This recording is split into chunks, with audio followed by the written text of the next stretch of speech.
Welcome to the American Families of Faith Project audio article series.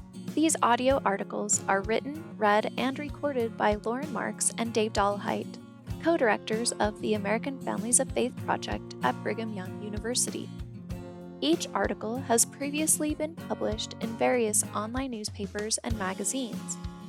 Visit americanfamiliesoffaith.byu.edu to learn more. Hello, my friends. This is Dave Dollahite. I'm a professor of family life at Brigham Young University. This first audio article was done about 5.5 years ago. It was published in the LDS Church News, the kind of newspaper for the Church of Jesus Christ of Latter-day Saints. And the article is titled Sabbath Observance: Families Can Learn to Make the Sabbath a Delight. This is a piece that I was asked to write by the editors of the paper, who knew that we were doing research with Jewish families, and they wanted to hear what we had learned and some of our thoughts on how Latter-day Saints might learn from their Jewish friends about the Sabbath day and how to make the Sabbath a delight. So this is an article that I published on 23rd of December, 2015, and I'll read the article to you and hope that you enjoy it.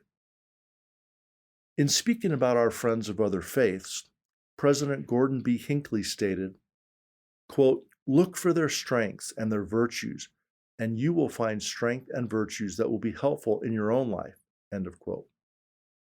One of the strengths of observant Jewish families is the way they strive to keep the Sabbath by making it a joyous, holy day. Latter-day Saints can learn much from our Jewish friends about making the Sabbath a delight. I have learned how Jewish families sanctify the Sabbath as I have enjoyed time with Jewish friends on Shabbat, the Hebrew word for the Sabbath. Our Jewish friends believe that inviting guests, both Jewish and non-Jewish guests, to enjoy Shabbat together helps enlarge the circle of friends. I have fond memories of a number of times I've spent Shabbat with Jewish families. I particularly enjoyed one Shabbat with my friends Will and Sherry Gold. Their son Willie spoke the blessing in Hebrew over the challah, the braided loaves of bread eaten on Shabbat, that he had learned during his studies for his bar mitzvah. As we sat at their table, we spoke of things that really matter, faith and family, and enjoyed the blessing of leisurely conversation with family and good friends. One way for Latter-day Saint families to make the Sabbath a delight is by inviting others into their homes. Inviting those of our friends and family, LDS and friends of other faiths, who would be particularly blessed by being with an active LDS family on the Sabbath is especially delightful. Jewish women usher in Shabbat on Friday just before sundown. Shabbat is Friday sundown until Saturday sundown, by lighting 2 candles. As part of this, a Jewish wife solemnly prays for the Jewish temple to be rebuilt and prays for family members.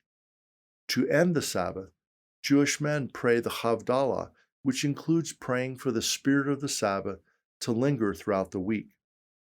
We can make the Sabbath a delight by praying about things that matter most, including that the joyful spirit of the Sabbath day can remain throughout the week.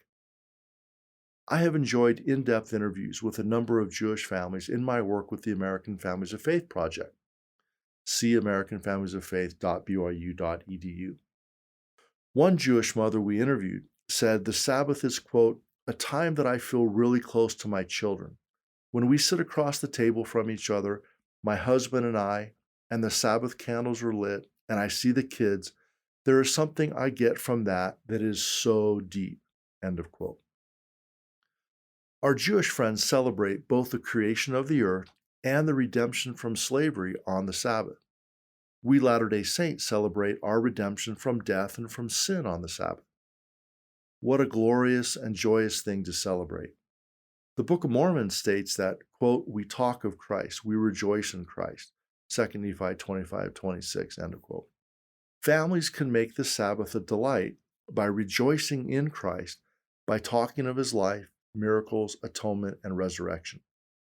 In a BYU class I teach called Family Life and World Religions, we read a book called How to Run a Traditional Jewish Household by Blue Greenberg, an Orthodox Jewish wife and mother.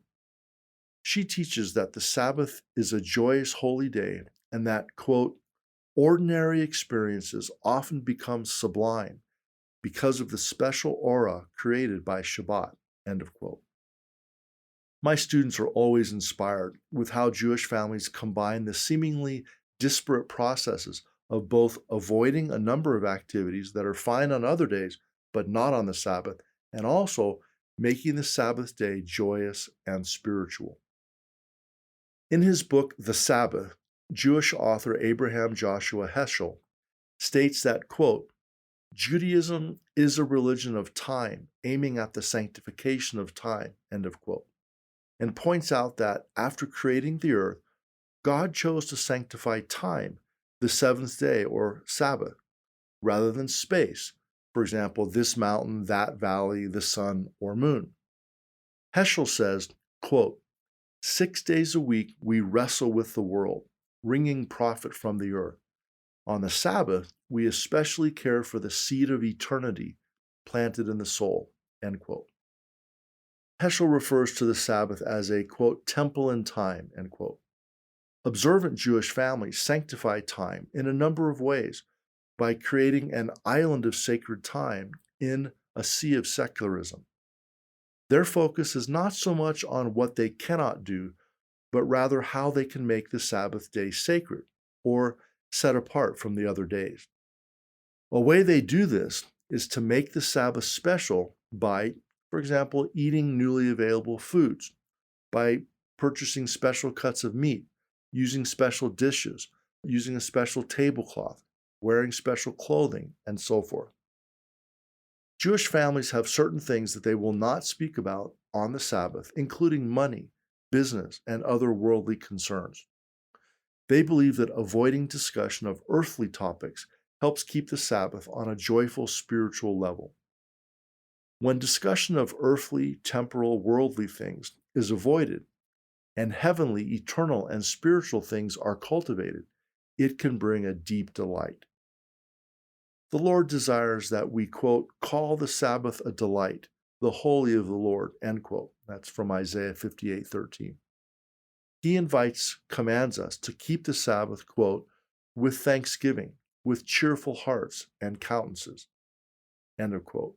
That's from Doctrine and Covenants, section 59, verse 15.